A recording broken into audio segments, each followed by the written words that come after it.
What up, B Squad? It's me, JB, and I am here today, you guys, with a brand new review for The Real Housewives of Beverly Hills, you guys. I was about to say Atlanta.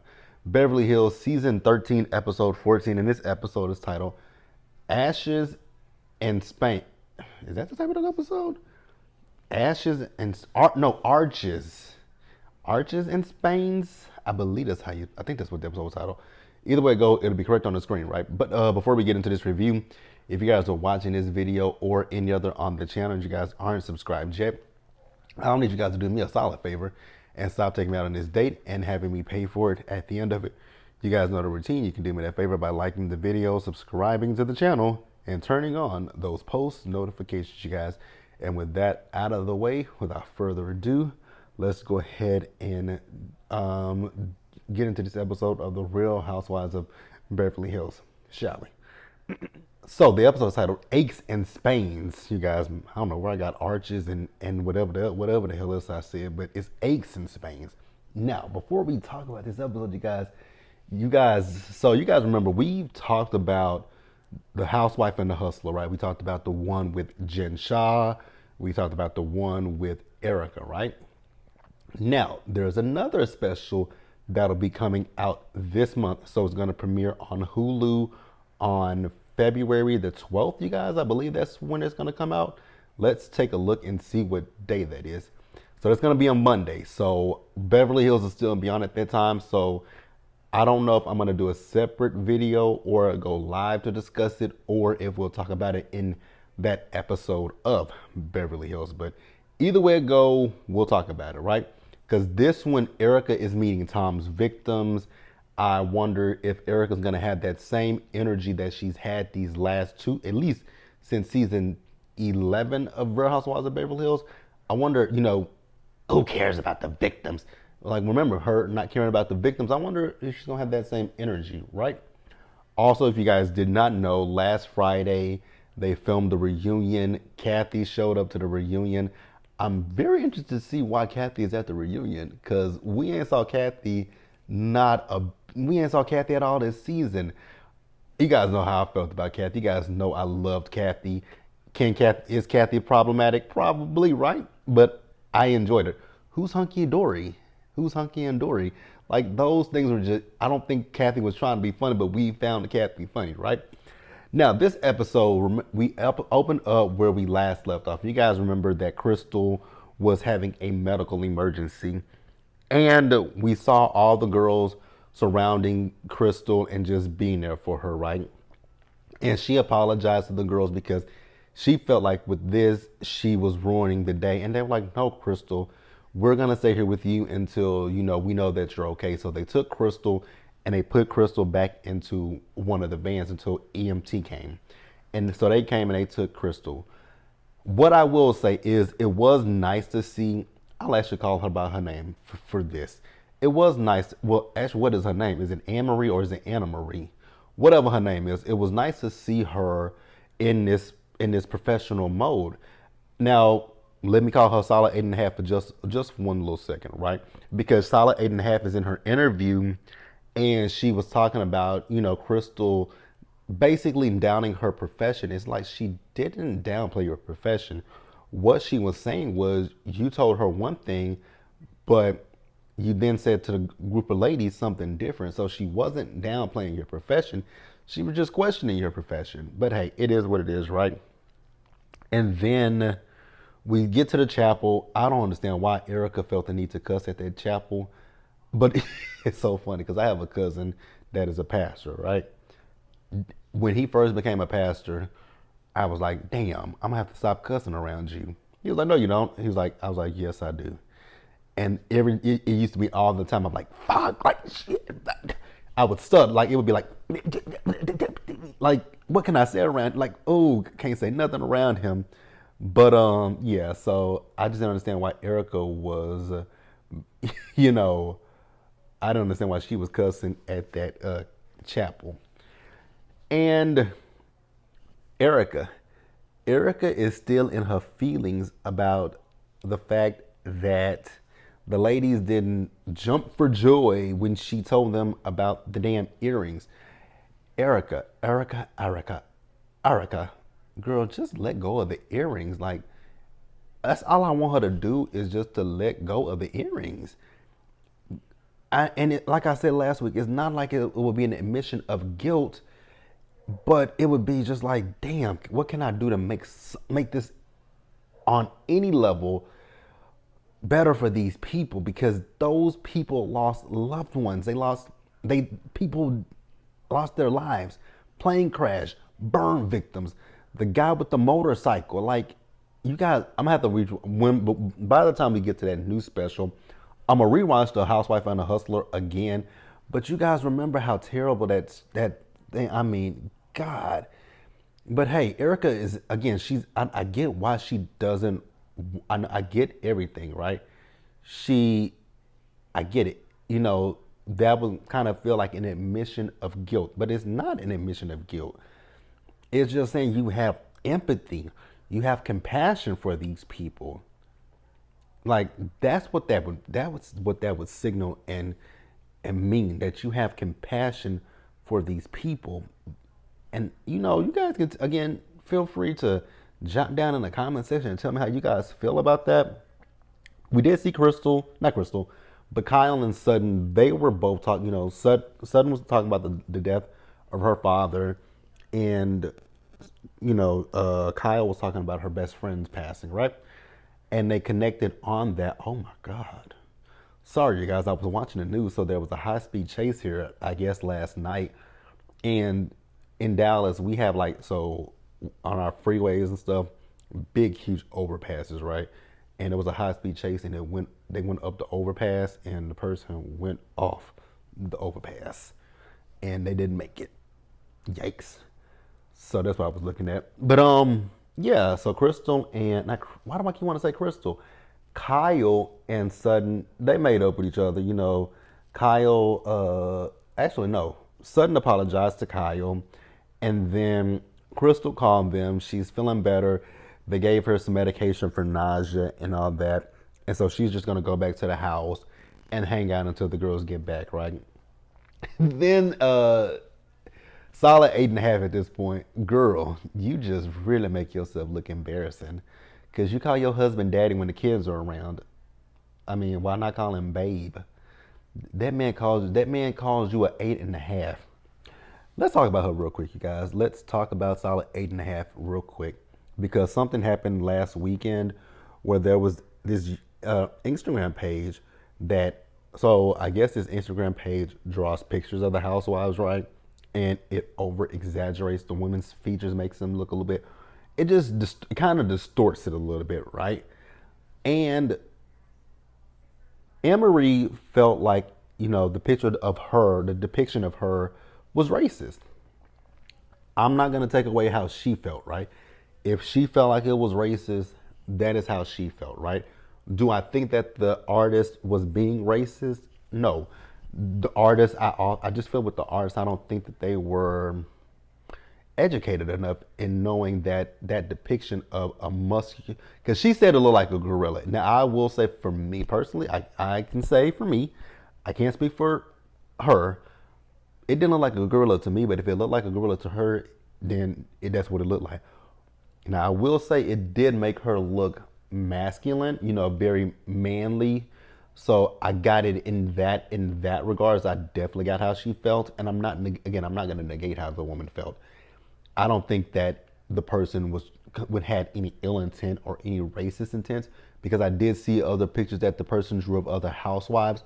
But again, if she felt it was racist, then she is absolutely 100% entitled to her feelings, and I'm not going to negate that. But yeah, you guys, we'll pause here and we're gonna move forward. Now, the ladies went to lunch. Once again, solid 8.5. She is talking about now, I don't feel that, these are my personal opinions, right? When it came down to Crystal, do I think that Crystal was diminishing her position? I don't think that Crystal was diminishing it. I think Crystal was like, I'm questioning you because you said you were a doctor. You said you were an anesthesiologist, but you're a nurse of anesthesia. So Which one of the two is it? I think that's where Crystal was coming from. But I also feel like with Anne Marie, I do Anna Marie, solid 8.5. I do feel like she saw a moment to make it a storyline. So, it is what it is, you guys. You guys can definitely feel free to chime in the comment section and talk about it. Now, Dorit and Garcelle. So Garcelle brought up, you know, the conversation that she and Dorit had. I was like, oh my God. I was like, we finna get this shit again. I'm like, these people on social media finna go crazy about this. But it wasn't bad. I was like, thank God. Dorit was appreciative of the conversation. I was like, okay, cool. So Dorit explained her background, her being Jewish. And let me say, I'm not going to take anything away from Dorit, but what I will say is Dorit's plot in life, at the end of the day, most people can look, you can't really just 100% look at a person and be like, oh, you're Jewish. I know what religion, I know you're a Jewish person, right? You can't, at the end of the day, when they see Dorit, they're still going to see a white woman. But when it comes to me, Garcelle, even solid 8.5, right? When they look at us, they gonna automatically know, oh, you black, cause look at your skin, right? So, I'm not gonna sit here and say Dorit doesn't have, hasn't experienced anti-Semitic stuff or race, anything of that nature, right?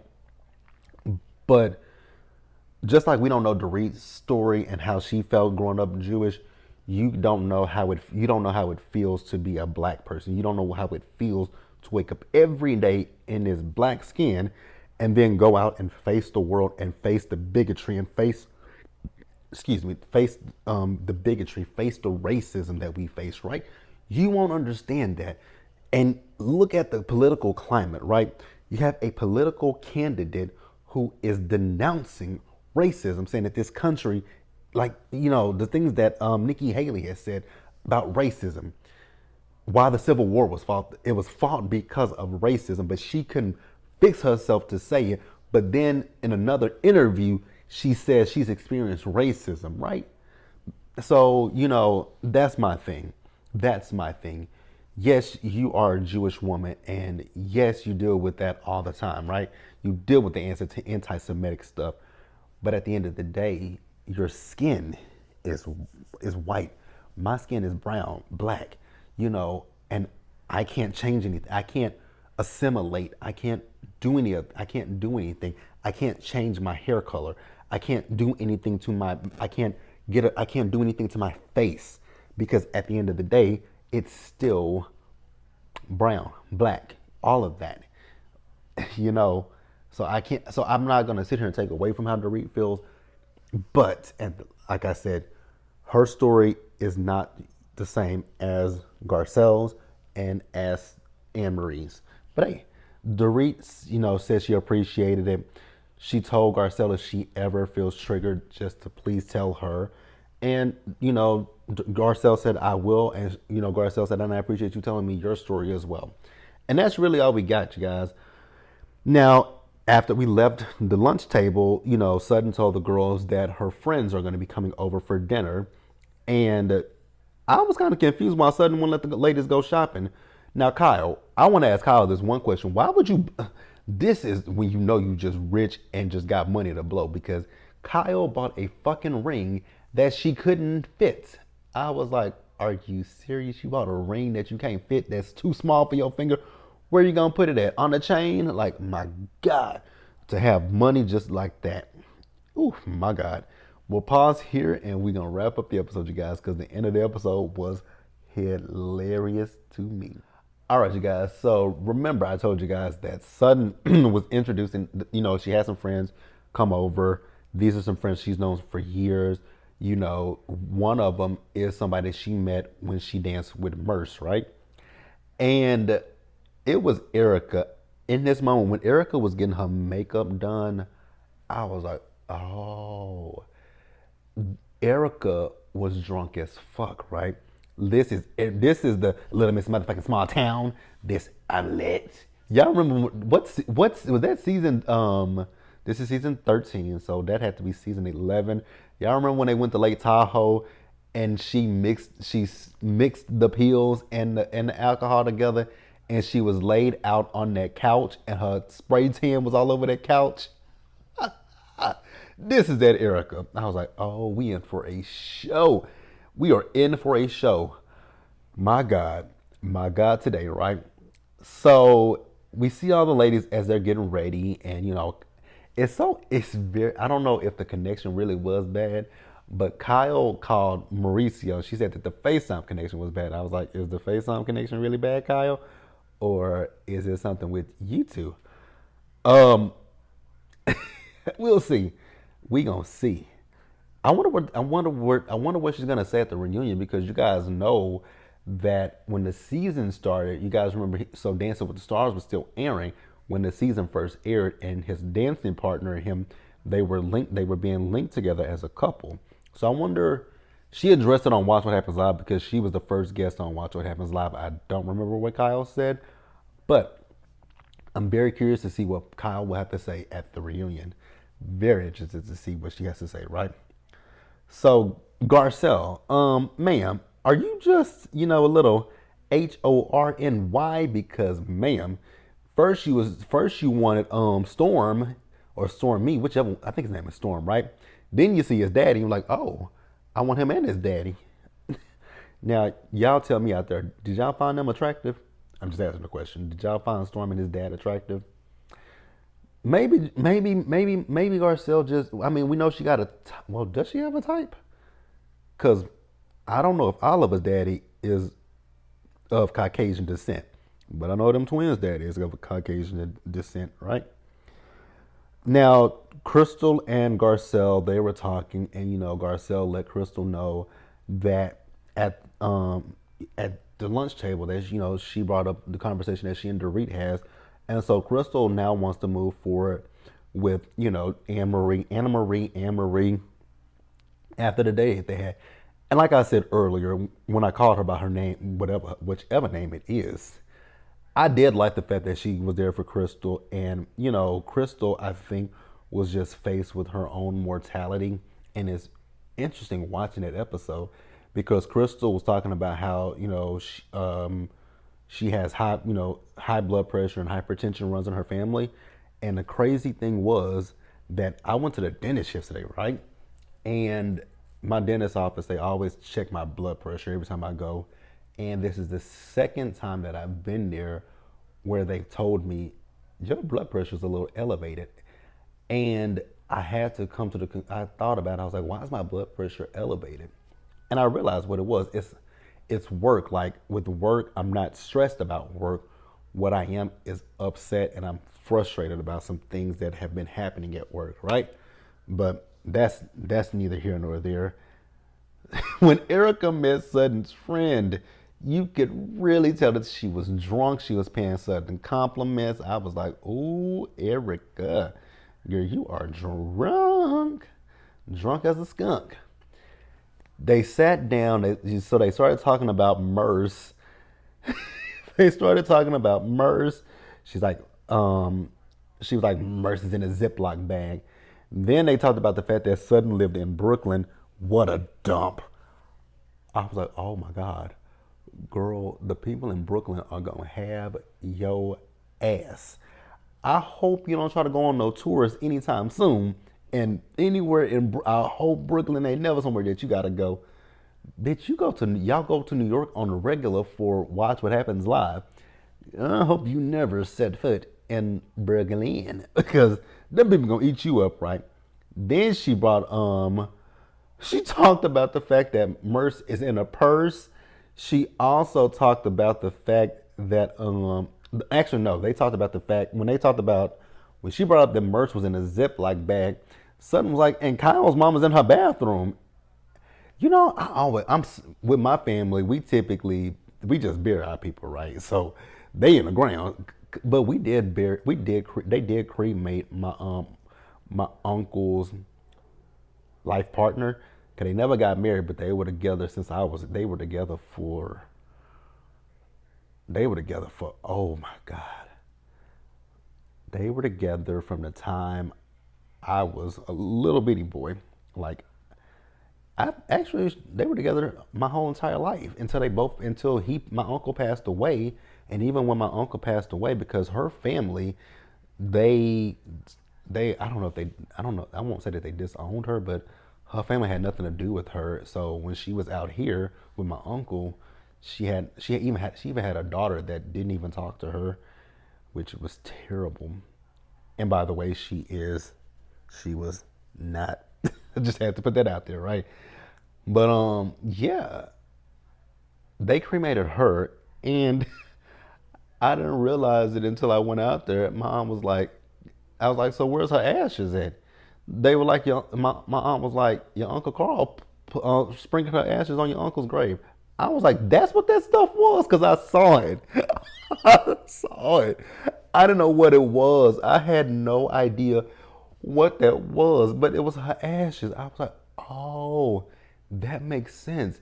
Because I thought somebody had went out. I didn't know what had happened. I was like, did somebody go out here and set fire to something? Like, what? Because you could tell it was ashes, but I was like, what kind of, I mean, who did this and why?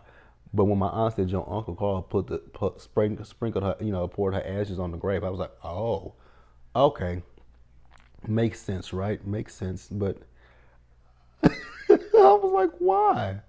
Because the first time I went down there, I saw it, and the crazy part is I don't know why. I don't know if I don't know if the wind blew, because when the wind blew, she was on my mama's grave and my grandmother's. She was on my mom's grave, my grandmother's grave, and on my other uncle's grave, which is biologically my pawpaw. She was on their graves, and I was like, oh, so she done blew. Cool. No, okay. But yeah, Erica was happy. Beanie Siegel. This this Erica she was funny. I will say that she was funny, but it was a mess, you guys. And the end of the episode, I felt bad for Sutton when she started crying, because I don't know if Sutton has come to grips with the loss that she's experienced with her marriage, Merce, and her dad. Now, if I heard correctly, did she say she lost her daddy's ashes in a move? I was like, oh, so your daddy's ashes are just out there in the wind, like, cool, weird, no. That's it, you guys. Let me know what you guys thought about this episode in the comment section below, you guys. Subscribe to the channel, turn on your post notifications, and share the video, you guys. And until next time, stay safe out there. Take care of yourselves, you guys. Wash your hands.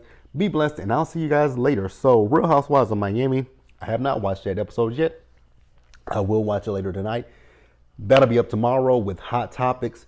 Hot Topics will be up tomorrow. My God, Hot Topics, Hot Topics. Hot Topics will be up. Traders will be up. And Real Housewives of Miami. So you have 3 videos on Friday. And I'll see you guys in the next one.